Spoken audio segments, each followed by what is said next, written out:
تماشاوان نجا دم باش ج کلنج باجار کلنج آلمانیا و دیبیتا تایبت و پروگرام تایبت با آوایی که زندی جواره پیشکش دکم اف در میدان های مرتسبه به هزاران کس لوی میدان کوم دبن با آلین کردستان همو دنگ خوش بو سرخوبون کردستان دکن یک ایرو 25 ماهه 25 ماهه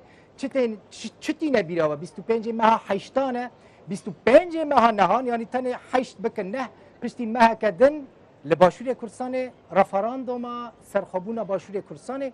بره و دچه بگمان اف جبو کردان گلکی گرینگه اگر کردان در رفراندوم دا گوتن بله گاو دویم جبو سرخوبون داویجن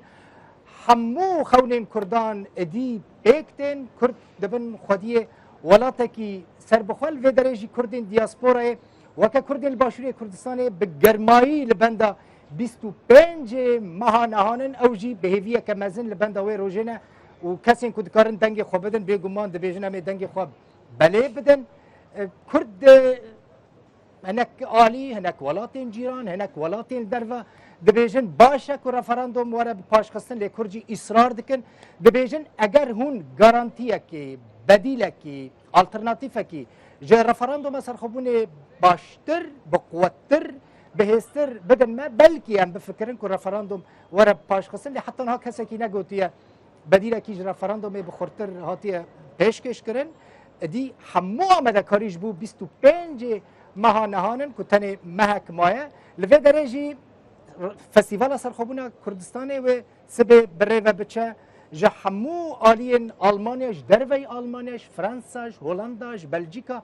گله کس و دوی فستیوال دا بشدار ببین فستیوال به سپانسری تورا مدیه یا روداوه بره و دچه و دبینن لپشنا صحنه ته آماده کرن صحنه که استیجه که گله کی مزنه آماده کاری ته نکرن سبه فستیوال دست پیدا که لوگویا مجی جو خو لوی داره هيا میوان ما لفرهنه چهار میوان ما هنه کول سروی مسئله رفراندومه مسئله سرخوبونه کردستان با آخفن خلق هيا اما بهلن کو خلق لوی درجی کو بشتار بونه با آخفنش همو باشین کردستان خلق لور آماده بونه بری کو از درباس ببم تخوازم میوان خو بدم ناس کرن برز عاکف حسن دمک درش لوی داره د نوو سیاست دا جه گرتیه لوبیا که گلکی خورد جبو سرخوبون آزادی کردستان بره و بریه کوردیناتور و فستیوال دمک دریج پیرا مجولن گلکی براستی واستابونه دمکم روی وان دنیرن واستابونه روی وان دبینن لسبه کدوان ادی خویاد به هونه اکران دا باوایی کی زندی ببینن برز عاکف حسن سیاست مداره کی کرده ج روز اوای کردستان باجار دیری که خو ل روجاوای کردستان ماموسته زمان انگلیزی بوده محمد تانری وردی ج باکور کردستان جگر سروک جواکا کرد ل آلمانیا خودی لوبیا که خورتجی دکتر جبار قادر ماموسته زانکوی پروفسور بخو پسپور د دیروکا باکور کردستان دا بخوج باشور کردستان ج کرکوک دکتر مسعود رستمی های ماموسته زانکوی خلق روجلات کردستان دکتر خوشیل طهران کریه باجار سنه یعنی ما هر چهار بشین کردستان الوی داره کرنه یک خلق بگمان لگل ما های هونجی لما تماشا دکن نزدیکی ساعت نیوه که همه لگل وابن جوی داره باجار کلنه جو آلمانی با آوایی که زندی هون لروداوی تماشا دکن تخوازم جو برز عاکف حسن دست پی بکم که عاکف دمک دریجه هون به وی فستیوال را مجولن قال کس مراقت کم راستی مثلا تبخوا کرده کی ج روجاوای کردستانی ل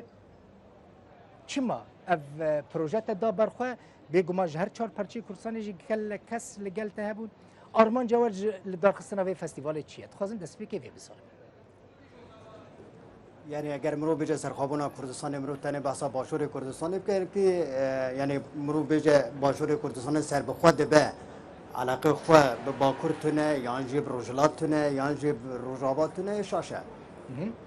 باشور کردستان سر بخواه به باکور کردستان سر بخواه به یا روجلات کردستان یا روجابای کردستان کیش پارچه سر بخواه به باندورا کل سر پارچه دیده که بله جبو بیا که يعني از زانم وک از زانم يعني فكرين فرسندك زيرين كتي دست كردان دك وشرط مرجين الهرمي شرط مرجين الجهاني دست دن سال بیستان ده برکی ام نبوی هزه ده بون یا جی هزه کمه لشکری و ساتو نبو پارلمانتوی من تو نبون یا جی ام بیجن ام وک دولت که سر بخوره نهال باشور کردستان دولت که سر بخوره يعني تاني لازمه کم رو تاني اعلان بکه يعني دیار بکه جبو به که بری سرو که هرما کردستان دم دم بانگا سرخابونا کردستان دکر از بخوش شخص به حسیام کو امگل کرد هنکین هم بر به بانگی رازایی بون هرچی قشرت و مرج آماده بونجی لیدیسانی او بانک دهاتن کرن لی کسی که برسب نداده جبویه که به حوال نخوین سالا بوری فستیوالا نوچم شرمزاریا سالیا سایکس بیکو ملدار خستی ام الهف جیویان نگوت بگمان دبی بانگ اف بانگا هنه برسب جره ورداین ام گل یک مونا خواه یعنی دیسان کمیسر هفدو ببینه چالاکین خوالدار بخینه دو ارمانجان یک ام زخته که لسر جهانه بکنه که به پیواجویا سرخوابونه یعنی ام بجنه قبول بکه یاد دویجی یکی تیا گله کرد هر چهار پرچین کردستان جبو سرخوابونا کردستان آوا بکنن بری 5 ماه مدز بیکاری کریه حتی رها همت کاری بجیل هر دبره چالاکی جبین و شاهی هاتن دار خستن و ام آنینا حتی به روژه جبو ما چاندک نوا ملت چکر از بخواب وی باوریه دمه که گابا به واجو درش دبه مرو به واجو چالاکیان و شاهیان دار بخه تم سری انسان کرده کرد دولت اوانا بخواد چاند کرد دبی بسری مده هبه بری خیالک بون نهاجی شرط و مرج هنه مرو بکر راستیک لو ما دست بکرم نهاجی گلک دلخوشن کو گلی ما برسو دا براستی جی بکر وده چونه گلی ما آمده بود دمه که گلی کرد آماده اش بو سرخوابون آخواه شرط و مرجین هرمی آماده نه جبو سرخوابونا کردستانی شرط و مرجین دنیای نوکه بری نجبو سرخوابونا کردستانی مادم روش وهای دبی مروف کاره که جدیش بوی ناب بکه لو ما مدست بکر سبه تل بنده کو اب میدان ورد آگرتن بگمان گلکی وستمون بگمان یعنی جهر دبرین آلمانیا انسان برای خود دنه کنن جهر دبری جارا بری از باورد که من دبره کو امتیده وک بريمن از بيجم مثالك از بيجم جارا بري بركي 6 هفتي انسان بريمن هاتبن بركي 100 انسان بريمن هاتبن صبي نه باص نه اتوبيس بريمن كك باش سپاس مهين دريج باخن كك نمت الفرل المانيا دمني بيواندي وب دیپلماسیا آلمانیا رهنه بری وی از نشاش مو نامه که وزیر دروی آلمانیا رشانده بو کو گوتبون رفراندوم ندموي هناك داخویانین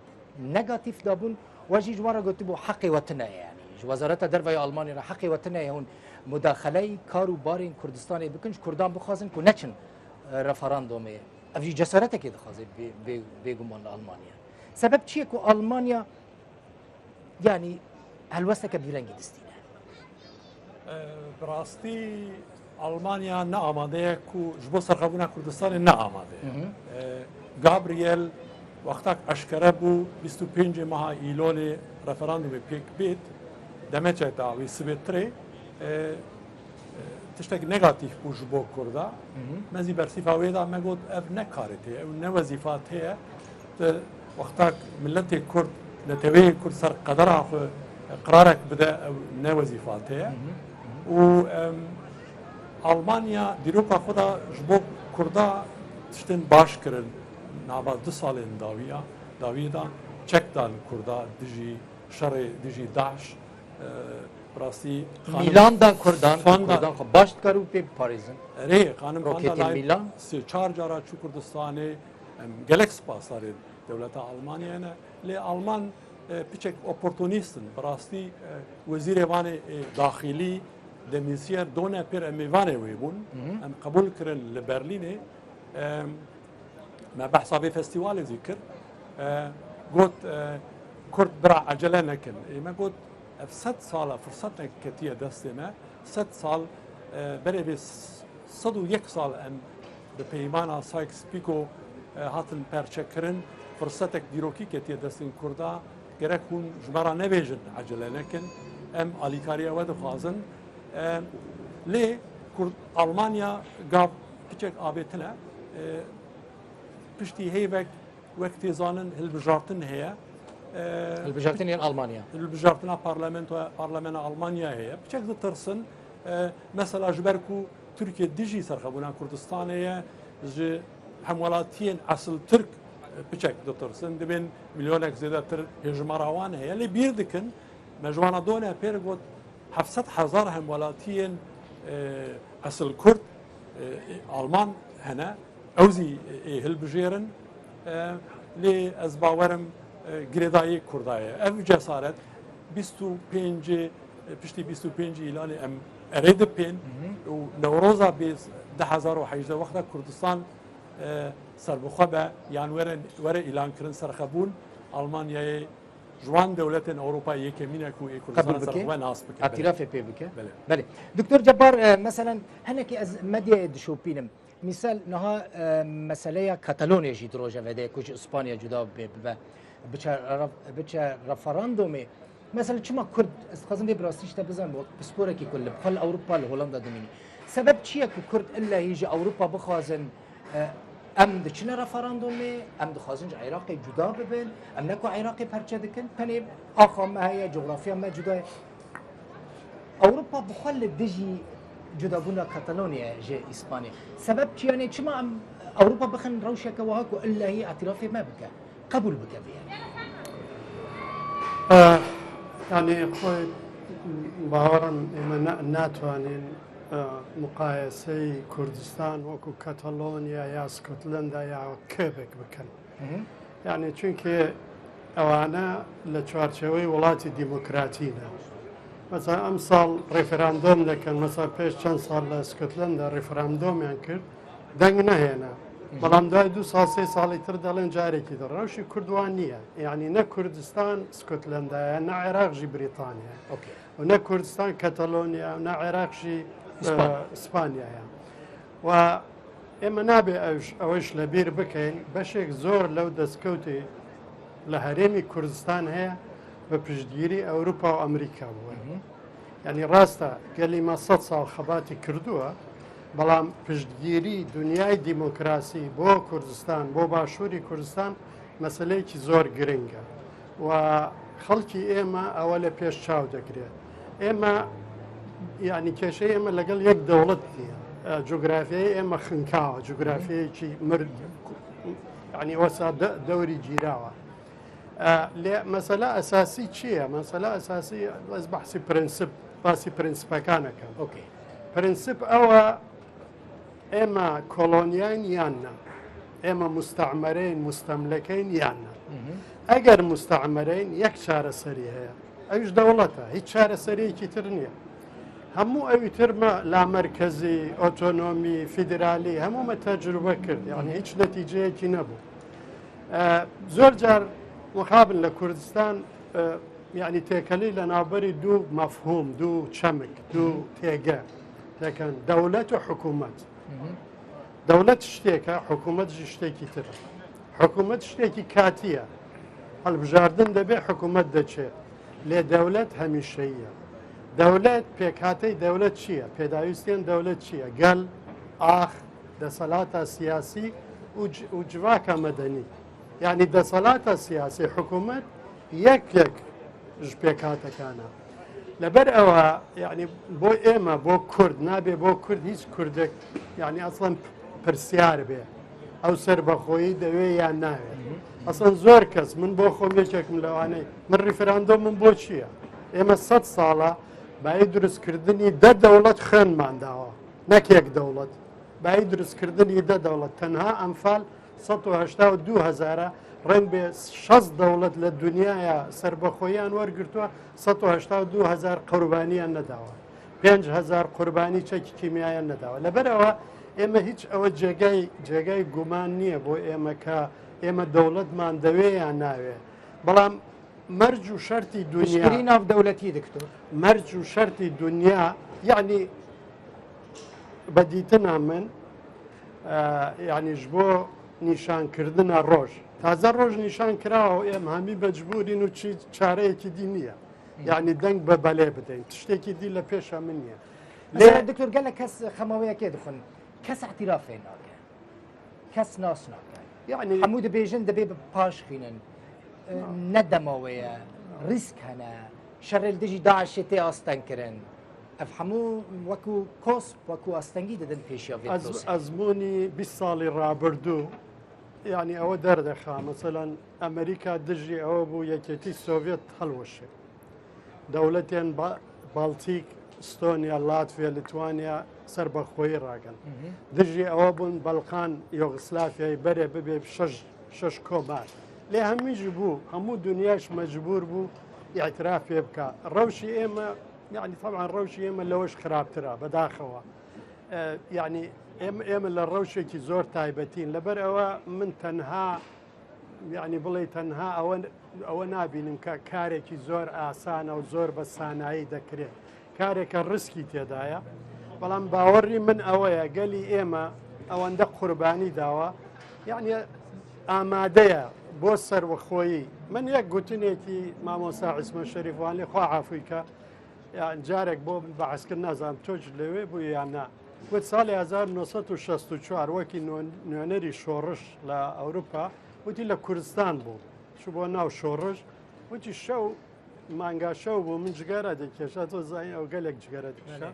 وت پێشمەرگە لە دەوری من کۆم بوون یعنی مامۆستا عیسمە شەریفوانی لە ئەوروپا هاتووە دەبێت چی خەبەر لە یا مامۆستا ئێمەش دەوڵەتمان دەبێ و ئاڵامان دەبێ لە نەتەوە یەک گرتوەکان مامۆستاش زۆر طبعاً بە عەقڵیەتی ئەوروپی وت مەخابن نە چونکی حرەکەتەوە بەعسی دیموکراتی بۆ عێراق و ئۆتۆنۆمی بۆ کوردستان دەکات وێ دەمێت دروشم ئەو بوو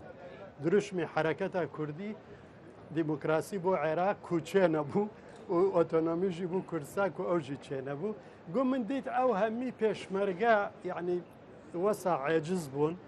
چونکی ئەو هاتبوو ڕاستە دروشم ئەو بوو لێ دروشمێکی دی ئەو هەبوو دەگۆ کوردستان یان نەمان یعنی ئەو هاتبوو بۆ چێکردنا دەوڵەت دروشم هەرچیە حرەکەتە سیاسی چی دبێژێ کورد دەوڵەت دخوازێ بس بچم جم ئەمە هین مناقشە بکەن دچم جم دکتۆر مەسعود و سیاسەتە ئێرانیش باش دەزانێنە دەوڵەتە کو بهتر تند لە هەمبەری ڕەفەراندۆمێ ڕادوەستە هەر دزانی ئێرانە مثلا ئەس هەنێکی vê merak dikim ئەوروپا فرانسا بتایبەتی ئەڵمانیا بریتانیا هەنێک وڵاتی din ئامادە نه بەرژەوەندیان خۆ بەرتەرەف بکەن بەرژەوەندیان خۆیان لەگەل ئێرانێ و پشتگیریە کوردان بکەن مثلا قەزەنجە ئەوروپا کوردان دا چییە بڕاستی آخری پرسیارەکە مثلا قەزەنجە کوردان دا ئەوروپا کوردان دا چییە کۆ پەیوەندی خۆ لەگەل تورکیە خراپ بکەن پەیوەندی خۆ لەگەل ئێرانی خراپ بکەن کە دوو وڵاتن هەنێکی بە حساسیت نزیکی مەسەلەی ڕەفەراندۆ سپاسدانەکەم کاک دکتۆر کارمنی سەختە و کردەوە من تەنیا خۆم لێرە کەفتم هەموو وە کرمانش تەنیا من مامەوە ئەمێش بە سۆرمانجی نا دکتۆر سۆرمانجیان خراپ بوو سۆرانی قسە بکە دکتۆر مەسعود تب سنەی قسە بکە سنەی قسە بکەم ئۆکەی چاوە ڕەحەتی سپاس دەکەم ڕاستیەکەی ئەوەی کە وەکو 25 سپتامبر وەکو ڕۆژبانگی گشتبرسی دیاری کراوە من پێشەکی بەر لەوەی بێمە ناو قسەکەی جنابتەوە وەڵامی قسەکەی جنابت بمەوە ئەچمە ناو بابەتێکەوە بۆ منم باسی سربەخۆی کوردستان و باسی گشتپرسیۆمانە شتێکی چاوەڕوان نەکراو نەبوو ئێستش کە هاتووم لێرە قسە بکەم نەبوو بانگشەی سربەخۆیی هاتووم و نێش ئەوەیە کە لەژێر ئێحساس و عواتفە هات پێتۆم قسە بکەم 4 ساڵەوە پێش من وتارێکم نووسی 5 ساڵەوە پێش بە فارسی کرا بە کوردی هەرەوە کاتوتم کوردستان هیچ ڕێگایەکی نییە یا ئەبێ دەست لەم دەستکەوتانەی بشۆرێ بڕواتەوە بۆ بەغداد یا ئەبێ بڕوا بەرەو سەربەخۆیی ڕێگای دوومێک نییە چۆن ئەوەی کە لە ناو عێراقا هەیە لە واقع ئەوە نە فێدراڵیە نە سیستمێکی حاکمیەتی سیاسی ئەوەی کە هەیە دەوڵەت لە دەوڵەتێکایە و ئەم وەزعیەتی دەوڵەت لە دەوڵەتە حاکمیەتی سیاسی بەغداد ئەباتە ژێر پرسیارەوە ئەو ناتوانێت ئەمە قبولکە و لە لایە تریشەوە فەرهەنگ و عەقلانیەتی عەرەبی ئەو متمانەیە یا فارسی یا تورکی بە هەمان شێوە بەڵام قسەکەی ئێستا باشووری کوردستانە فەرهەنگ و عەقلانیەتی عەرەبی ئەو متمانەوە ئەو ئاعتمادە لای کورد دروست ناکا کە بتوانێت دەست لەو دەستکەوتانەی کێشێ بیسپێرێتەوە بەغداد ئەمین بێ بەلایەوە گومانی تیانە کارە ساتگەلی تر بەدوایە دێ بۆیە باشووری کوردستان هیچ ڕێگەیەکی نییە لە داهاتوویشتە ڕۆژاوای کوردستان هیچ ڕێگایەکی نییە نە ئەتوانێت ئەو دەستکەوتانەوە بداتەوە بە ئەسد نەیش ئەتوانێت لەو وەزعیەتە ئەدامە بدات ئەم وەزعیەتە کە هەیە وەکو باشووری کوردستان کێشەی دروست کردووە هەم کێشەی لە ناوچەکە دروست کردووە ئێران و تورکیا ئەیانەوەی کە هەروە بەشێ لە عێراق بمێنێتەوە بەڵام بەرەبەرە ئەو دەستکەوتانەی کورد بچێ بەرەو لای بەغداد بە تایبەت ئێران سیاسەتەکەی ئەمەیەکە ئێران باشووری کوردستان بڕاتەوە بەرەو لای بەغداد و یەواشەوەش پێش لە هێزی پێشمەرگە داماڵدرێ ئەو دەستکەوتانەی لێ زۆت بکرێتەوە نەفتوشتەکەی بەرەو تاران بڕوات بەرەو بەغداد بڕات و لەوێەوە کانالیزە بکرێتەوە بەرەو ئێران ئەمە سیاسەتی کولی ئێرانە بە نسبەتی باشووری کوردستانەوە قبول ناکاکە ئەو وەزعیەتەی باشووری کوردستانە بێ ئەمە ئەوەی کە ئایا ئێران ئوروپا ئامادەیە بەرژەوەندی خۆی وەکو فەڕەنسا وەکو ئاڵمان وەکۆمانە بۆ باشووری کوردستان بخاتە مەترسیەوە من پێم وانە ئێران بتوانێت وەکو کارتێکی فشار ئابووری خۆی لە دژی باشووری کوردستان بۆ ئوروپا بەکاربێنێ یعنی ئەمە شتی ئێران خۆی ئابوووریەکی ڕووخاوی هەیە خۆی نیازی هەیە بەوەی کە ئەو بازاڕە بگرێت نفتی هەیە باشووری کوردستان نفتی هەیە نفتی ئێران بەرەو ئوروپا ناڕوە نفتی باشووری کوردستان بەرەو ئوروپا دێ ئەم تایبەتمەندیگەلە هەیە کە باشووری کورد ئێران ناتوانێت فشار بخاتە سەر ئوروپا بۆ ئەوەی کە پشتی بەسڵاح باشووری کوردستان کاک مەمەد گوت ینی دڕووە ئەمە بێژن سیاسەتەکە دڕوو دمەشین سەبەب چییە چما ئەوروپا سیاسەتەکە وها مثلەن قۆنسولخانەیەوان لە هەولێرێ هەیە لە کوردستان هەیە پەیوەندیوان تیجاری لەگەڵ کوردستانی هەیە ترافیکا دیپلۆماتیک لەگەڵ هەولێرێ بەردەوامە لێ دەما کوتێ مەسەلەیە ڕەفەراندۆم چارەنویسە گەلێ کورد فرێن دکێ سیاسەتەکە دڕوو دمەشینە ڕات ئوروپا کولن ئوروپا ئەگەر یەک ڕۆژ ئەنەرژی لێ بگیردرێ یەک ڕۆژ ئەنەرژی نەفت و گازی لێ بگری تووشی قەیرانی اقتصادیە بێ بابەتی ئەڵمانیش کە بەڕێز ئشارەی پێکرد هەرە گەڕێتەوە بۆەوە یعنی دروستە عامڵی تورکی لێرە نەقشی هەیە تورکەکان و ترس لە ئەمانە بەڵام ئاڵمان یەک ڕۆژ ئەگەر سەنعەتی ئاڵمان بخەوێ کە لەبان نەفت و گازەوە کارەکە بە تایبەت لەسەر نەفتەوە کارەکە میلیاردها دلار زەرەرەکە و کوردستانیشان لە شوێنێکە کە ناوچەی بەستاحکانی ئەنەرژیە هەر بحرانێ هەر قەیرانێ لەو ناوچەیە دروست بێ قادەتەن و قەتعەن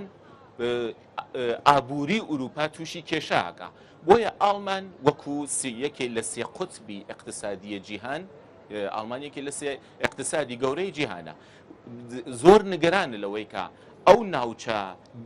کە سکانی ئێنەرژیە تووشی قەیرانێ بێ شەڕێک بێ چۆن ئامریکا دروستەکە ئەویش پشتی بە نەفتەوە بەسراوە بەڵام نەفتی ئەمریکا لە ڕۆژهەڵاتی ناوەڕاستەوە تەمین نابێ لە کاتێکە کە زۆرینەی نەفتی ئوروپا و ئەنەرژی ئوروپا زۆرینەی ئەنەرژی ئوروپا لە خاوەرمیانە و لە ڕۆژهەڵاتی ناوینەوەتی بۆیە لە قەیرانێک لەم ناوچەیە نیگەرانن چۆن ئیدامەی باشووری کوردستان ئیدامەی سەرزەوینی کورد لە سەرزەوینی تورکیا و ئێران و سووریایش هەیە دخوازم کاک عاکف بپرسم دکارە ئەف ببە دێفاکتۆیە کاک عاکف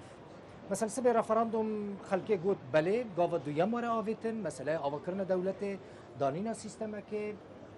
دکاره به دفاکتو یک وی دمی اولات این کنه حال دش در کون ببیجن مجبور من قبول کنه بگو من دروژه که دو ده برکی چه نبه مثلا لی یا مهمه وکو پی باجو یک دست پی بکد داویه ده به دفاکتو یعنی مجبور خواب دنیای بدنا قبول کرن گاو امریکا سرخابونا پاچه کرد دولت هری مازن دنیای ده یک انگلترا و یک فرانسا و هر دول هم بربول لداوی دفاکتو قبول کرن یعنی اجا ملت کرد گاو اراده خودین میدانه یا مهم اوش بو منها مهم اوه ام اراده خو دایر میدان ام خودی اراده خو خودی درک بنا يعني هبين ماين 100 سالان ام بكار بنا بين الزمان وام لي خودي درك بنا شرط مرجي كو كتنا دستي مدجي ام باش شروفه بكن يعني بنرخيننا وده من الدنيا هديد يعني مروف دبش بو كار بك وك كك جبار قلتي يعني كارك نه سانه لدي بمروش بو هنا كار بك برجوندي واش برب ايران رد عراق رد تركيا رد برجوندي وانا خورتن ليه اما دولتك لسر عرضه هي قال مروف باش جرب الشغل از باورتكم الديفاكتو داويده مجبوره ورا قبول كرن نيرو بالصبيه نيرو بالصبيه روشا ما قالك باش اجبو مرو ما قال مرو ام تشك ناخه دوستین مهن الدربا دوستین باش دوستین مبستا من کرد دوستین غریب بین جهانه هر چهار پرچه کردستان جل اوروپا خلق بشدار دبن میوان المهنه میوان المه یندن هنه پوبلیکوم هیا فستیوال سباجی به سپانسریا مدیا یارودام برود چه کوردیناتور فستیوال من پرسک بری نوبر مجه کربو که عاکف حسن مگوت بو اگر سبر رفراندوم در رفراندوم ده دنگ بله درکت کردان همو گوتن هم سرخوبونه کردستان دخوازن چه قاس دوست ما و پشتگیریا ما بکن لدر و تشتکی دنی بالکی شهد و نوبره من هنکی زانی بو مگوت بو چهار بشین کردستان این میوان مهنه لیت جدیری که سورك كاك محمد تانري فيرديش ديريك عاكف حسن دكتور جبار قادر جكركوك دكتور مسعود رستميجي جسنه جروجلات كردستان يعني ما هر يك جبشكي كردستان انيه في دري مل في دري يكيتيا كردستان هتكار بيجي ما تشي كريا كاك عاكف دوستين ما هنا براستي كو بشكريا ما دوستي ما هنا اوقات دشمني ما تننا راس بجمام بهر 3 سال داويده بهر 3 سال داويده يعني كسك شابه ما رش بلك حسناك بله لی یا مهم اوه کد با هر 4 سال داویده با هر 3 سال داویده ما اثبات کرد که ام دکارنه ببینه خلقك گلک گرینگ لبی دنیای ده مثلا نه منفعت و برجواندین آبورین تمو دایم برجواندین سیاسی و یه اولکاریه جو دکارن رول مزن بلای سند آبا کرنا دوستان ده بله شر کردان لهمبر داعش ده هات اثبات کرن کو کرد کارنه جبو آرامیا جهانه جبو اولکاریا جهانه و جبو آشتیال جهانه رولک مزن بلهزنه اوروپی و دنیا تب محتاج کردان دوی هرمه ده جبو استقرارک چیبه تب محتاج کردان کو یعنی محتاج به خلقه هننا قبل كرد دولة حتى كردنا دولة داعش ويوكا داعش وهبن حتى بعدالتي الوهرمي ده دولتين بهستر هناك برجواندية الدنيا الجمون دولتانا كاك مثلا بترول عراقي هي تركيا هي بيواندية اوروبا رباشا ايران هي يعني اتظالم يعني مجبوية كي قلت من قلت تمو دايم نتني برجواندين عبورين كورولين دوستو دجمنتايت لهيزنا رولا كونها كرد لهيزنا رجلاتا نافين ده نه ایران دکارب لیزه نه ترکی دکارب لیزه نه عراق دکارب لیزه جبو اوروپا و جبو دنیای تبه یعنی جبو آشتیا دنیای رولا کرد لیزه نه ایران نکارب لیزه جبو اولکاریا اوروپا هم بجنه رولا کرد لیزه نه ایران و عراق نکارن لیزه یعنی ایران و ترکی نکارن لیزه جبو بیا که ده بجمه یعنی ام برجواندین اوروپیا دپارزنه یعنی کرد بفداکاریان خو بکار خو حتی وان دپارزنه جبو بیا که اگر ایرو هم بجنه یعنی کسک دوستین ایرو صبی دجمنه تنه دجمنه 2 ایرو دوست تنه اما ما بس 3 سال داوید اثبات کرد که ام دکارنه ببینه دوسته که گلک پشتا خو بدن ده اوروپی پشتا خو بدن وانا و ام دکارنه گلک روله که مازن جبو اوروپیا بو خوش یعنی جبو دنیای جبو جهان بلایسنه دوست مهنه یعنی لهرم ده دجمنه مهنه لامال الدنيا ده دجمنه ما ناين اخويا كرن كاك ممات مثلا اوقاس كرد لفيدر يعني تقول نيزكي حفصة حزار كرد لفير هنا هيزا كمزن الالمانيا مثلا بطيبتي فيدا ما داويدا هجمارة كزيدج كردان هاتن كردان چما نكاربن حتى نها بالمانان بدن قبول كرن كبراستي رفراندوم حق مايا مافي مايا المانا بلكي بدا ما هلوسته كبيرنجي نستان دبانا الهمبري رفراندوم باشوري كاكتب وخين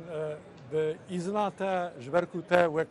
ez Kurdek ji Bakurê damnaskirin هم جی سرگه من نزن بود بله، زای اتخاذم براستی گفت بیشم. بلکی تو کرمایش برکو کرمایش Partiyên Bakura Kurdistanê hemî pişt didin ji bo referanduma serxebûna Kurdistanê dezgehên Kurd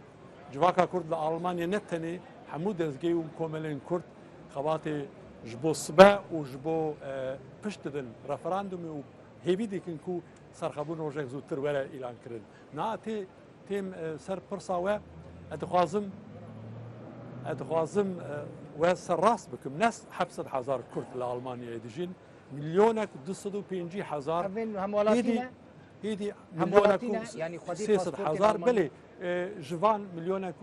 300,000 اصل کرد تقریبا 700,000 راسته همولاتین آلمانیا نه خوب پرچک جیانا آلمانیا دبینن جواکا آلمانیا دبینن و آلمانزی وان وسا قبول دکن دوستین کردا چقدر چه زیاده دبن دو باورم سروکین پارتی سوسیال دموکرات شولز سر مثلا رفراندوم آخفی روداوی را گوت مافی کردایه وقتا که سرخبونا خو اعلان بکن مافی کردایه لی ام ناخوازن استقرار خراب به مثلا آلمانا اوه خانه مرکزی بید بیجه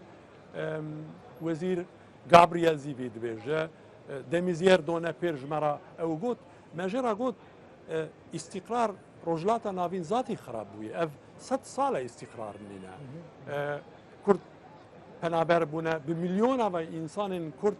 باکور باشور رجلات رجاوا کردستان ولات خو ترک کرنه چونه هاتنا اروپای کوچبر بونه یانزی اسیمله بونه یعنی اف نه استقراره استقرار کند بیجن استقرار صدام چه دکر یان حافظ اساد چه دکر آنزی قدافی او نه استقرار بود عراق و سوریه ایرو نمایه هدی بی قبول دکن پارتیا کسکا مثال و بریارکستان گوت کرد سرخبونا خو اعلان بکن او مافی وانه وک بریار هات قبول کرن پارتین ایدن هدی وی راستی قبول دکن از باورم پیچک گریدایی کردایه ام به جسارت بن پشتی رفراندوم اری داره ام سرخبون اعلان بکن آلمانیا وقت گوتن جوان دولتای کو ای پیشی قبول بکن ناس بکن مخص دکتور جبار پرس بکم دکتور مثلا دنیا وان آرگومنتان دادن پیش شر دجی داعش تی آستن کرن و وره لواس کرن مثلا امریکا اجد بیجه یکتی اروپا اجد بیجه براستی رفراندوم یعنی سرخبونا باشور کردستان شر دجی ترور به تایبتی شر دجی داعش لواز دکه يعني برپرسانی هەرێمی کوردستان هەموو ڕۆژێ ئەوە تاکید دەکەنەوە کە ئەوان بەردەوام دەبن لەگەڵ هاوپەیمانان بۆ شەڕی دژی داعش لەبەر ئەوە من وا باوەڕ ناکەم بەڵام پێم وایە ئەمریکا استراتیجێتی ئەمریکا هێشتا زۆری ماوە لە عێراق لە سووریا و لە دژی ئێران وا بیرەکەنەوە ئەگەر ئەم ڕیفەراندۆمەی کوردستان بکرێ لەم کاتەدا کێشیان بۆ دروستەکە ئەوەی گرنگە بۆ ئێمە یعنی کورد بۆ خۆی چۆن استراتیجێتی خۆی چییە بەدیتنی من هیچ کێشەیەکی باشووری کوردستان چارەسەر ناکرێ بەبێت دەوڵەت من ناڵێم دەوڵەت هەموو کێشەکان چارەسەرەکە نا کێشەی سیستەمی سیاسی نە کێشەی گەندەڵی فەساد کەڕەپشن نا کێشەی یعنی بڵێن ئاڵوگۆڕی ئاشتیانەی دەسەڵات نەکێشەی دیموکراسی نەکێشەی ئازادی تاک هەموو ئەمە گرێدایە چونکە ئەوەی ئێمە هەیە ئێستا ناسنامەیەکی نییە ئێمە دەڵێن فیدرالی لە عێراق کەس ناڵێ فیدرالی ئەو دەستگایان فیدرالی لە عێراق مەوجود نینە تۆ نابێتەنە هەرێمێکی فیدرالی هەیە بەڵام بەشەکەی دی عێراق سنتراڵە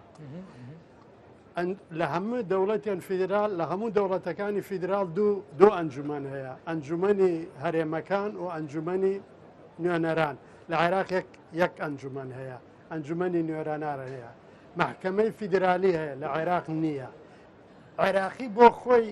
یعنی یەکەم بەندی دەستوری عێراق دەڵێ عێراق دەوڵەتێکی فیدرالی دیموکراتیە لێ هەر پارێزگایکی عێراق کە داوای فیدرالی دەکا ئەڵێنەوە جوداخوازە ئینفیسالیە یعنی سیستەمێکی زۆر عجایبە لەبەر ئەوە یعنی کورد بەدیتنی من پێویست نییە لەوە زیاتر چاوەڕوانی ئەوە بێ و هەڵوێستی دنیا وەکو کاکعاکفی شووتی وەکی کاک محەممەد ژوت لەسەر هەڵوێستی کورد وەستایە ئەگەر کورد خاوەن ئیرادە بێ بە یەک دەنگ ئامادە بێ و ئامادەی بەرگری بێ لەو داخوازیانەی خۆی من پێم وایە ڕبعی ئەو قوربانیەی ئێمە بۆ ئۆتۆنۆمی دامانەوە بۆ دەوڵەتی سربەخۆ نایدەین یعنی ڕبعی کەمترە بێ من وای نەکەم ناڵێم ئاسانە بێ ناڵێم زەحمەتی نابێ ناڵێم ڕنگ بێ سنووردا بخرێ نابێ هەڕەشە هەبێ بەڵام ئێمە هەندێک کۆمەڵێ فاکتەری تر هەیە ئەمڕۆ دنیا ساڵی 1970 نییە کیمیا باران بکرێ و کەس نەزانێ ئەمڕۆ دنیا بووە گوندێکی گەورە هەر ڕووداوێک لە هەر جێگەیەکی دنیا لە ماوەی 2-3 دقیقەیە بە ئینتەرنێت دەگا بە هەمی دنیا بە سەتەلای دەگا بە هەمی دنیا لەبەر ئەوە فاکتەر هەیە و ئێمە 1.5 ملیۆن عەرەب ڕایان کردووە بۆ کوردستان یەک کوردستانی ڕای نەکردەوە بۆ عێراق یعنی ئەمە بۆ خۆی پرسیارێکە و ئەمە لە هەموو دنیاە ئەو حسابە بۆ ئێماکەن هەرچی کریسیان هەیە ئەمڕۆ لە کوردستانە سابئە لە کوردستانە ئێزیدی لە کوردستانە شەبەک لە کوردستانە تورکمان لە کوردستانە هەر کەسێک سنی عەرەبی سنە لە کوردستانە هەر کەسێک لە جێگەی خۆی مەترسی لەسەر ژیانی هەیە ڕائکا بۆ کوردستان چونکە لە کوردستان ئەمانەتە بینێ مناڵم سیستەمی سیاسی باشە لە کوردستان 100 ڕقنەم هەیە لەسەر سیستەمی سیاسی بەڵام ئەوە حکوومەتە حکوومەت بۆ من مشکلە نییە مانگی 11 لە نۆڤەمبەر هەڵبژاردنە بێ من سزایە دەم دەنگی نادەبێت بەڵام دەوڵەت بۆ من گرنگە من دەوڵەتی کوردستان دروست بێ ئەوەی تر هەتا هەتای ئەوە ئەبێ بە ناسنامەی مە وەکو ئەوە نییە هەر کەسێ لێتە پرسێت تۆ خەڵکی کوێ ئەڵێ خەڵکی کوردستان ئەمە لە کوێیە چییە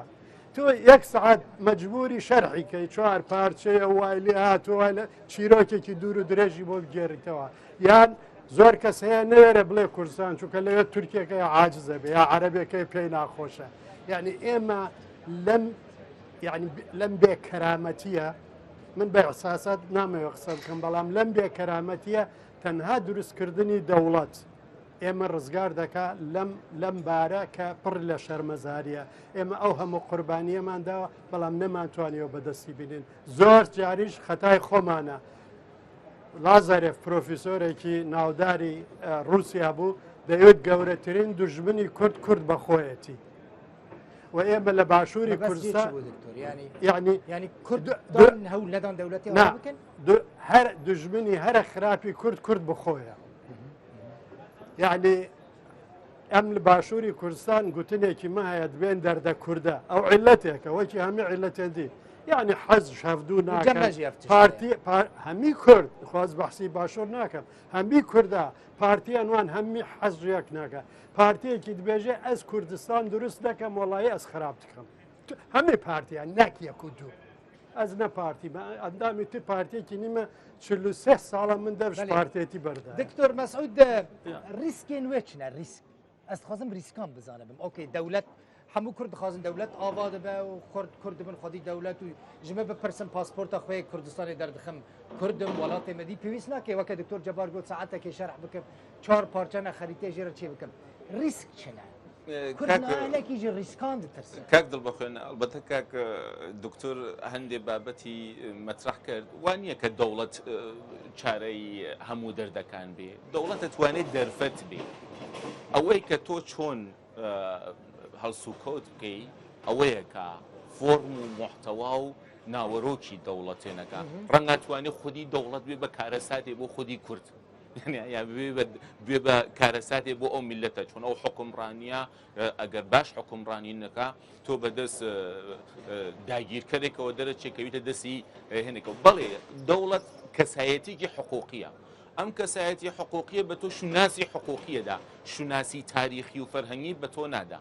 شوناسی تاریخی و فەرهەنگی کورد هەر هەیەی هیچ کەسێکیش ناتوانێت لە منی بگرێتەوە یا لە جنابتی بگرێتەوە بەڵام شوناسی حقوقی یا شخصیەتی حقوقی ئەوە شتێکە کە بە دەوڵەت بنیامەکانەتوان مەسەڵەن من لێرە ئێرانیم شوناسە حقوقیەکەم کەسایەتی حقوقیەکەم ئێرانیە لەناو پاسپۆرتە نووسن ئێرانی بەڵام من کوردم یعنی ئەو شوناسە حقیقیەکەم کووردە ئەمە وەکو ئەو هێنا دەوڵەت دەرمانی هەموو دەردەکان نییە بەحسەکەەوەیە کە تۆ بۆچی دەوڵەتت لازمە و ئەتەوێت چی بکەیت و چه ڕیسکلێکەکەی و ئایا تۆ ئامادەی کە ئەو ڕیسکانە بتوانانی تەحمڵی بکەی بتوانانی بینیتە پشتەرە و ڕەدی بکەی تێپەڕێنی ئەمانە بابەتەکەیە بەڕای من ئێمە من دوو ڕخنەی مێتۆدیکم هەیە لە باشووری کوردستان هەم وەکو ئۆپۆزیسیۆن هەم وەکو دەسەڵات ڕخنەکەەکە مێتۆدیکە یعنی من وەکو ناوەڕۆک نییە کە بێژم کورد نابێ دەوڵەتی بێ یا ئەو کە بێژی نا کورد بە هەر حکومڕانیەکەوە تۆقەی نافقەت دەوڵەتت بی دوو ڕخنەی مێتۆدیک هەیە لە باشووری کوردستان بۆ ڕیسکەکە لە سەرتاوە لە هەموو بەر لە هەموو شتێکەوە لە ناوخۆی باشوورەوە دەست پێکە خەتەرەکە لە ناوخۆی باشوورەوە دەست پێک ئەنجا ئەچێتە مەقولەی ناوچەیی و دواتر ئەچێتە مەقولەی نێونەتەوەی یعنی ئەسڵ قەزیەکە ڕیسکەکە لە ناوخۆیە ئەم ڕیسکە ئایا لە ناوخۆ بەرتەرەف کراوە ئایا ڕەواندراوەتەوە ئێمە دوو هەڵەی گەورەی مێتۆدیک لە باشووری کوردستان کرا بۆ ئەم گشت پرسیە یەکەم لە تەرەفی دەسەڵاتەوە کرا یانەها بڕیار دریا بۆ گشت پرسی ناوەکەی بەخۆ خۆیەوە ژن گشت پرسی بەڵام تۆ بینی گۆڕان نەخرێتە درەوە بە 24 کورسی لە پارلەمانە ئۆکێ ئەمە ناتوانێت وێ بە گشت پرسی لە کاتێکە تۆ یەک چوارمی دەنگەکانی باشووری کوردستان هین هێزێکە بەناو گۆڕان ئەمە هەڵەیەکی گەورە بوو تۆ جارێ ریسکێکی گەورەت لە ناوخۆ دروست کرد ریسکی دووەم لە خودی ئۆپۆزیسیۆنەوە دەست پێکا یعنی هەم ئەو بەرەیەوە خەریکە باس لە نابۆ گشت پرسی ئەکا لە ئێستادا و هەم ئەو حزبە ئۆپۆزیسیۆن لێلە وتم ڕخنەکە مێتۆدیکە یعنی ئەو خواستگەلە کە هەستیان خواستگەلێکی ڕەوایە بەڕای من یعنی ئایژێ من حکوومەتێکی عادڵم گەرەکە من حکوومەتێکی دموکراتیکم گەرەکە ئەمانە خواستگەلێکی ڕەوایە بەڵام ئەو هەڵە مێتۆدیکە چییە؟ ئەو هەڵە مێتۆدیکە ئەوەیەکە باشووری کوردستان فەزایەکی ئازادی هەیە تۆ لەم فەزا ئازادە ئەتوانی بچی بەرەو لای دموکراسی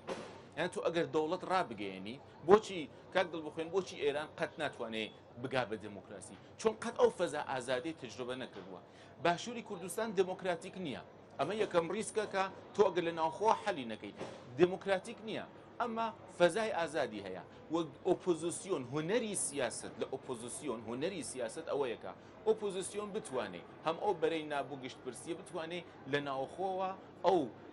لەو فەزای ئازادە ئستفادە بکە ئەمما ئۆپۆزیسیۆن هاتووە هەڵەیەکی گەورەی مێتۆدیکی کردووە یعنی یەکەم ریسکی گەورە لەسەر باشووری کوردستان ئەگەر ئیجازە بدەی من بەس هەر ئەستێمە جەمەوە این زمانی مە هەیە درێژکردن ئەو لێرە گەلێک سپاس کا میکروفۆنێ بدەم ناویتە چی بوو؟ لوریا کوردی زانی لوریا ئافەرم چەند ساڵی؟ نه ساڵی لۆری هەرە جەم مامۆستا برادەر ئەوێ بڕێهێوی سپیم هۆنەرمەندی هەیانجی بەێ تەمام دەست خۆش ئافەرم لۆریە سپاس کەرم کە مامۆستا خوازم لەر ناتەرزان کوردێکیش با کوڕی کوردستانی هەمووی میوانە و بەشداران و سلااش بۆن خەباتکارین تۆرە ڕوودا و تیفی و سلااف بۆن هەموو کوردین جیهانی و هەر چار پەرچەی کوردستانی بێک و تو پرساغە بکەن پرس هەموو چێ بوون بەرسیڤژی میێوانە گەلک خۆشکدا یاجی وە کوردێکی وەکو نەرمەندێکی خوازم هەستێ خۆبوار پایە بکەن باوەڕ بکەن دەما فکرە سەرخەبوونێ دەرکەت حۆلێ و دیرۆکە دەما ڕەفەرەندومێ دیار بووە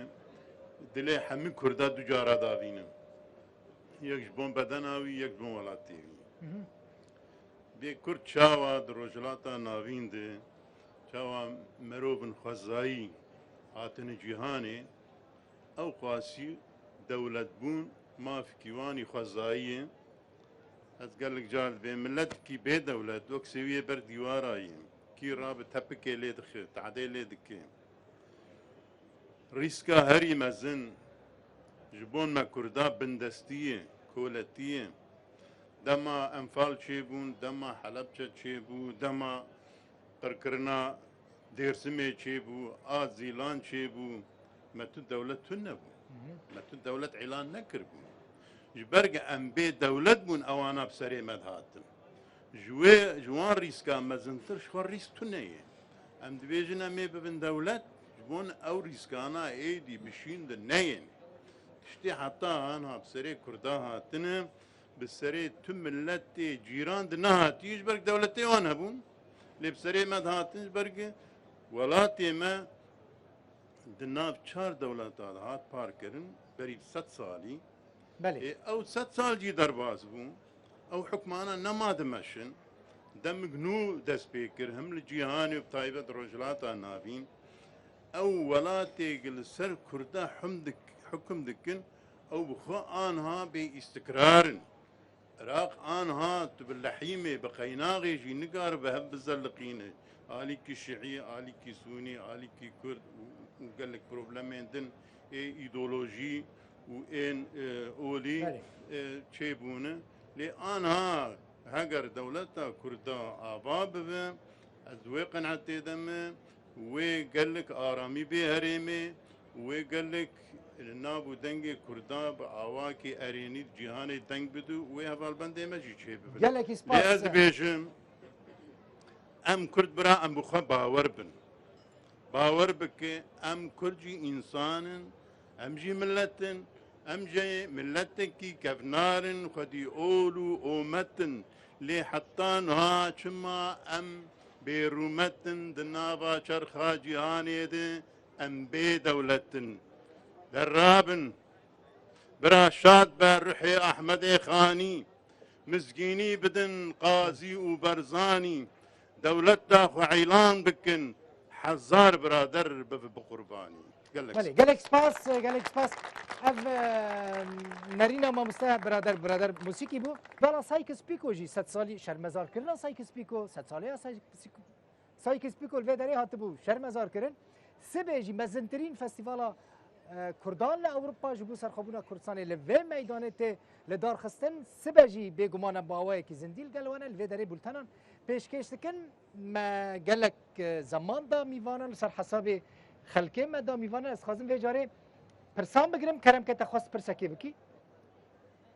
یکسر به سلاو و به سپاسی مسعود یوسف خلکی زاخومه خیراتنا میوانات کم بسیار اگه های اری روژا هل بجارتنا ام دی بجداریا هل بجارتنا کن المانیا یا نه افکار کمیسیون بلندیا اوه بشدار دبن بایا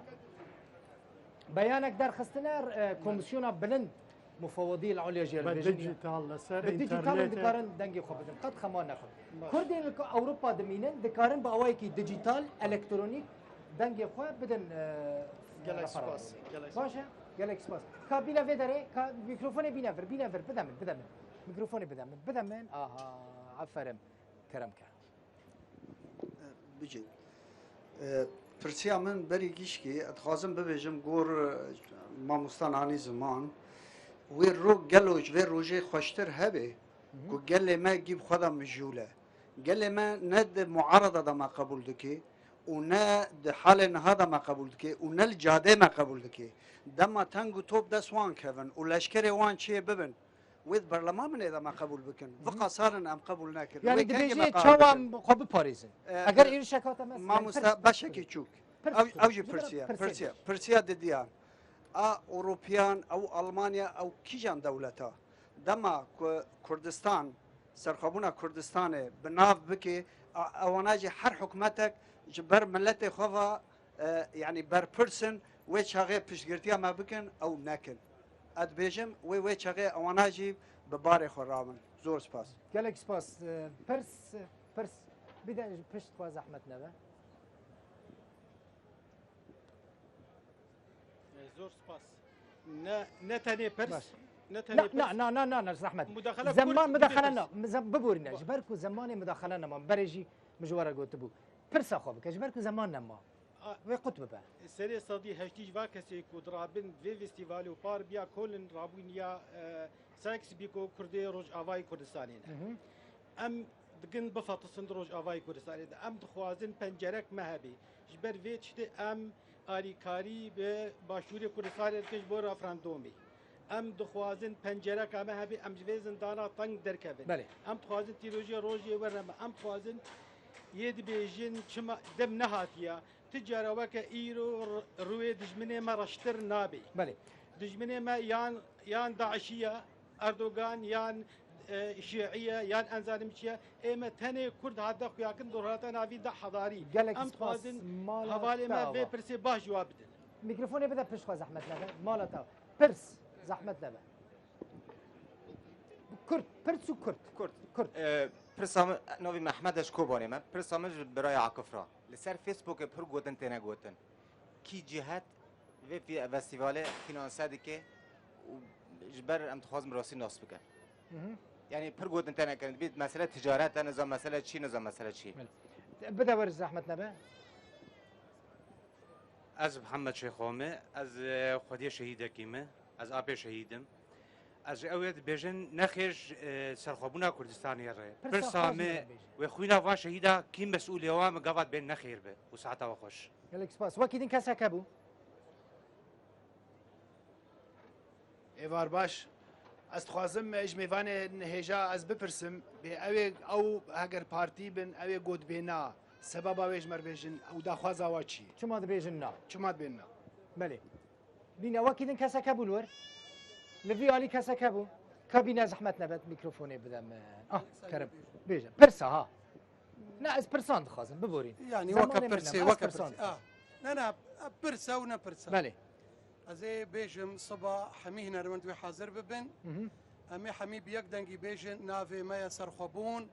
باش نافي مايا سرخوبون ارمان جامايا سرخوبون هبونا مايا سرخوبون قال لك سباس مالتا باش سباس ما قلت برس بانگک اما بانگیش تدکاری بکی لی کرد بيجو مان كرت هين چند ساعات لبيشي مهنا لبيش فستيفال سرخبونا كردستاني بانج هر كسي را هر كرد كيرا ال اوروبا ديجي وتايبتي الولات المانيا ديجي برا بشدار ببي برنگي كي فرمي لوي دركي برنگي كي فعال هر كسك ورا حاضر ببي الجبر حاضر بونا كردان سبدا لوي دركي و رولك اخوي پر باش هبه لسر روشا ديروكي اما كردان بتوايدا و بتايبتي ريفراندوم الكردستان باشور كدبه اجبر و ديسا بانج هر کسی كيرا برا حاضر ببن دم زور سپاس دمك دريجه وتزانن روداو برسا مهمه برساته وقتنا ما جارك تبري دسي خورانك افدمك روداو ركلامه دي كسب باور دكم هجماره كمزن جو كردان وي ورن في فستيفال كيف كرم كتشتك هذا برسكرن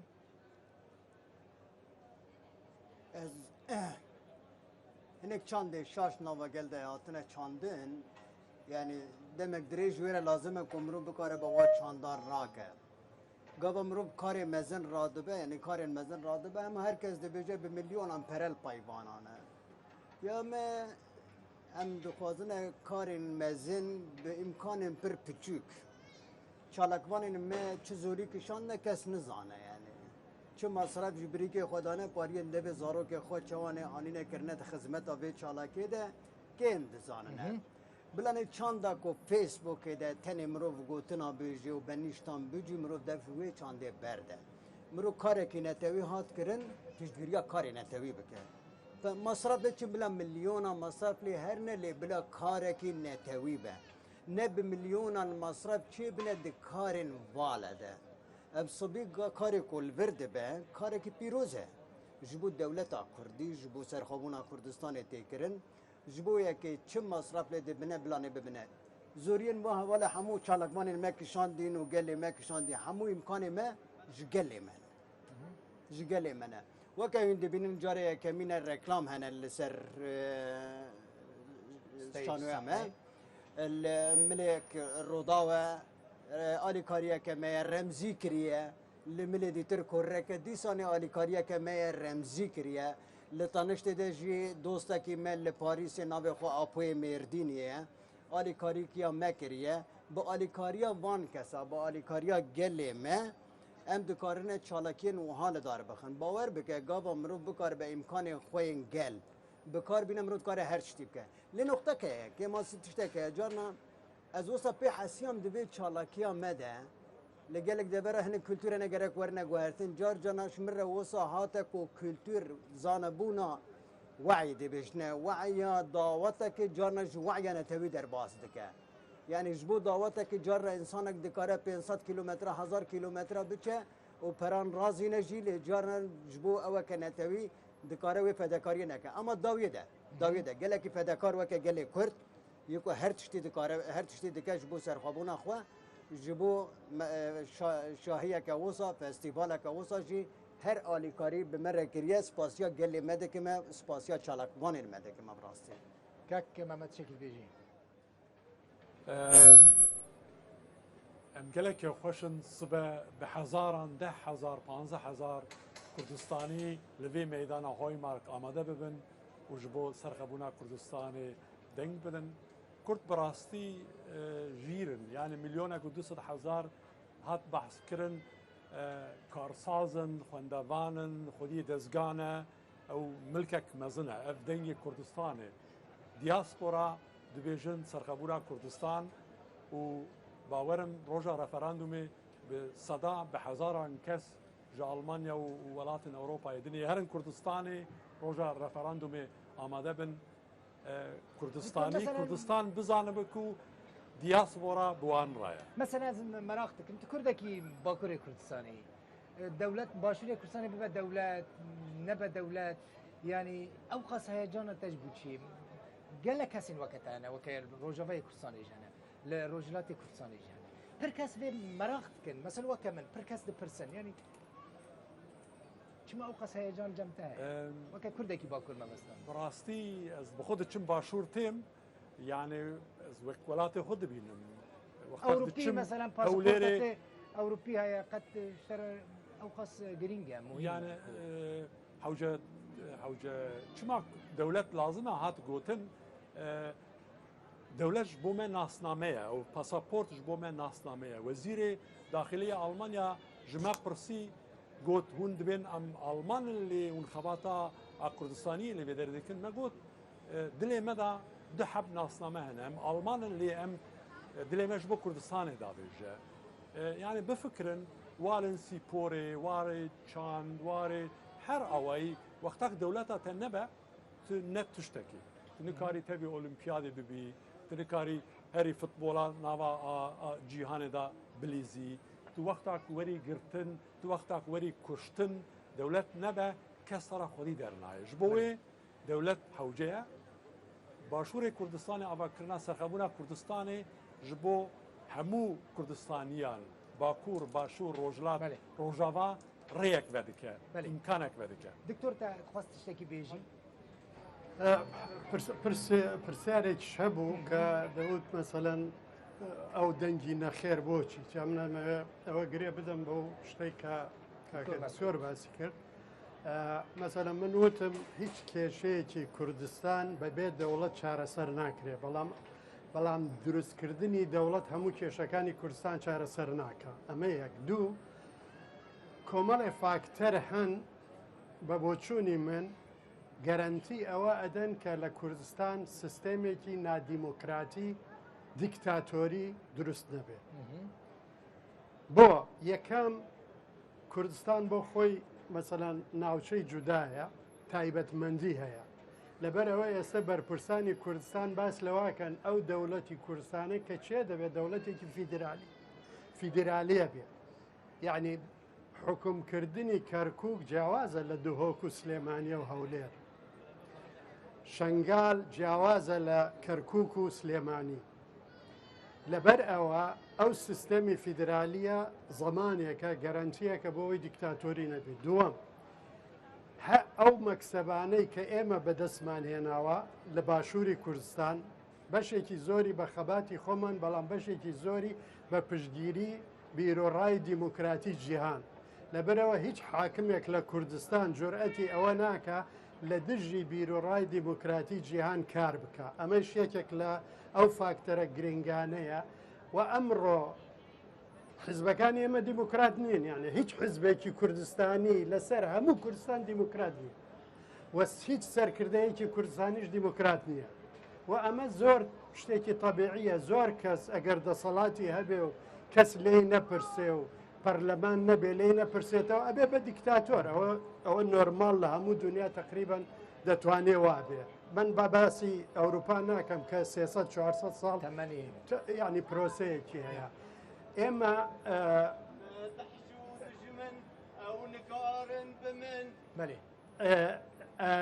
لەبەر ئەوە ینی سیستەمێکی وا لە کوردستانە ئیمکانی ئەگەر درست ژوێ ئیمکانی ژیانی نییە. خاصیەتێکی تر هەیە زۆر گرنگە باشووری کوردستان. تۆ لە باشووری کوردستانی هەموو کەسێ باسی پۆلیتیکەکە، یعنی میلەتێکە پۆلیتیزە بووە ئەو 50-60 ساڵە لەناو پۆلیتیکاژێ، یعنی گەلێکە هوشیاری سیاسی گەیشتووەتە ئاستێکی وە قبول ناکە کەسێک بێت یا بنەماڵەیەک یا عەشیرەتێک یا نازانم دەڤەرێک یان لەهجەیەک یا شتێک بێت حکمێکی نادیموکراتی فەرزکە بەسەر ئەو منتخەیە. لەبەرەوە من یعنی گەشتبینم تەفاعولم هەیە کە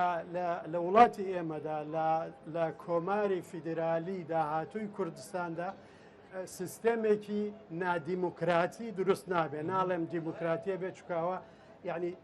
یعنی پرۆسەیەکە ڕێن بێ ماوەیەکی زۆری بوێ هەتاوەکو چکە ئێمە وەکو شەخص دیموکرات نین، پەروەردەمان دیموکرات نییە، لە ماڵە لە عائیلە دیموکرات نین. بۆیە ئەوە پرۆسەیەکی زۆر دوور و درێژە. هیوادارم هەنگاوی یەکەم دەنگدانە بە بەڵێ بۆ سربەخۆیی. هەنگاوەکانی تر دوای ئەوە دێ. دوای ئەوە خاڵێکی زۆر گرنگ هەیە. ئێمە هەتا ئێستا 50-100 ساڵە بە خەباتی نەتەوەیی، چونکە ئێمە وەکو گەلێک ئیفتیها دەکرێن دەچەوسێنەوە. ئەو مشکلە نامێنێ. ئیتر کەس ناتوانێت بە ناوی ئەوەی ئێمە کورد زوڵممان لێکرێ ئێمە یاریمان پێ بکە. دکتۆر زەمان دەقەنیڤەکەمە دکتۆر مەسعود گەیشتم داویە پرۆگرامی دەقەنیڤەکە من وایە تشتێکی تێبنیەک باسەکە فقط ئەوەیە کە من لەگەڵ ئەو قسەگەل کاک دکتۆرە ئەڵبەتە خەریکا بێ بە دیبیت من پێم خۆش نییە بچێتەوە فەزاوە. من لەگەڵەوە نیم کە کوردستان دیکتاتۆری و نادموکراتی جیاوازە. منێژم باشووری کوردستان نادموکراتی چۆن دموکراسی فەرهەنگە و باسی واکەم کە ئەو گروهەیەکە وەکو نابۆ گشتپرسی باسێک مەترەحەکەن خەتای متۆدیکیان هەیە چۆن ئەبنە هۆیەوە کەیرانی لە باشووری کوردستانە دروست بێ و ئەم قەیرانە زەربە ئای لە خودی ئەو بەرەیە کە کار بۆ دموکراسیەکە. ئەوان فەزایەکی ئازادیان هەیە ئەبێ هەوڵ بدەن ئەو فەزا ئازادە ڕابگرن، چۆن ئەگەر ئەو فەزا ئازادە بە قەیران تیا بچێ بە قەیران لە بێن بچێ پرۆسەی دموکراسی کە خۆیان کاری بۆ ئەکەن زەرباخوا. بۆیە من لەو باوەڕم کە گۆڕان و بەرەی نابوو گشتپرسی هەڵەیەکی متۆدیکەکە خواستەکانیان خواستگەلێکی دروستە، ئەمە هەڵەیەکی متۆدیکەکە کە کوردستان ئەخاتە ناو قەیرانێکەوە کە ڕەنگە بەم حاڵە لە تێدا ڕزگار نەبێ و ئەمە ریسکە گەورەکەیە نە ناوچەکەیە هێنی بینوملەلیە. بۆیە ئەگەر ئەوان لەو هونەری سیاست بزان لەو فەزای ئازادە کار بکەن هەمەتوانن دەوڵەتیان بێ هەمەتوان لە پرۆسەیەکە بڕن بەرەولای دموکراسی. من بەسەوە هێنەبوو سیستەمەکی دیکتاتۆریژی دکتۆر جەبار قادر دەبێژە ینی دەولەت بوون ڕێل بەر سیستەما دیکتاتۆری دیگرە. نه دەوڵەت بوون پاشا دەوڵەت بوون شخصیەتێکی حقوقی دەوڵەت بوون هیچ کارێکی نییە. حکوومەت ناوەڕۆکی سیاسەتە. حکوومەت لە ڕەسی دەوڵەتەوە دائنیشێ. حکوومەت بە فەرهەنگ گۆڕانکاری بەسەرادێ بە هەڵبژاردن گۆڕانکاری شخصیەتە حقوقیەکەگەت کە دەوڵەتە ئەوە تا زمانی کە نظامی بینوملل سیستمی بینوملل دەوڵەتەوەر بێ ئەو دەوڵەتە بۆ تۆ حقوقێک لە نظامی بینوملل چییە دکتۆر جەبار؟ ترسە خەڵکی چییە؟ خەڵکی شت ترسێ بەشێکی مەسەلەی سیاسی نابێژم هەنەک دەولەت لە پشتەنەک ئالیانە بوو نەخێر نزان لێ خەڵکی چت ترسێ ینی خەونا خەلکی 100 ساڵان ئەوبەکردن دەولەتەیە فەرمو 25 مەهان ڕەفەڕاندۆم هەیە خەڵکی شت ترسێ. لا ترس بەشێکی سەبەبی ترس ئەوەیە ئەم 25 ساڵەی حکمی دەسەڵاتی کوردی دەسەڵاتێکی سەرکەوتوو نەبووە، سیاسەتەکانی سەرکەوتوو نەبووە، نەیتوانیوە ئیدارەیەکی باش. من تێدەگەم برادێک مەسەلا لە باکووری کوردستانەوە یا لە ڕۆژاوای کوردستانەوە تەنانە لە ڕۆژهڵاتی کوردستانەوە بێتە باشووری کوردستان دڵی زۆر خۆشە بێ ئاڵا هەیە پێشمەرگە هەیە حکوومەت هەیە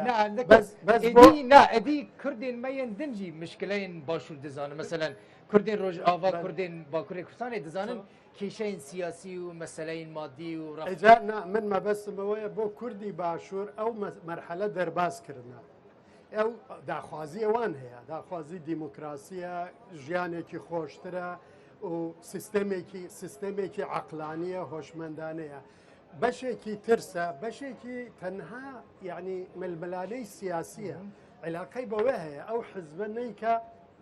هەموو حزبەکان طبعا زۆر باشترە هەموو حزبەکان بە یەکەوە بکەن چونکە ئەگەر هەموو حزبەکان بە یەکەوە ئەمە مەسلەیەکی نەتەوەییە مەسلەیەکی نیشتیمانیە مەسلەی یەک حزب یەک شەخص نییە مەسلەی هەموو حزبەکانە هی هەموو کوردستانیە گەلێکی سپاس گەیشتم داویە پرۆگرامێ سپاس بووە کە هولمە بم بانگ از بانگا چه کردی اما کرد صبی دو فستیوال من دجیره یک گمی من درد کبنه برانی های خلک جه به دو فستیوال گمی یک جبونی برای خود ده بازار گمی جیتن دو گمیان خلکتن به فستیواله بس دو سال دور فتیم جه بونتی سپاس سبه یعنی سپاس جبوه کون بشتار بون سپاس جبوه جی میوانین و داره سپاس جبو حمو تماشاوان کردستانی الحال چهار پارچه کردستانی لا اروپا دربای کردستانی لما تماشا کردن سبه فستیواله که مزن لفي دري هيا دكتور مسعود رستمي روجلات دكتور جبار قادر باشور ممت تنريفر دي باكرو عاكف حسن روجا فاي كرساني بيفاني ببون سباس جبوا وتماشا كرا في بروجرام باواي كي زندي كولن جبوا هاتا پیشکش کردن و هر شاد بود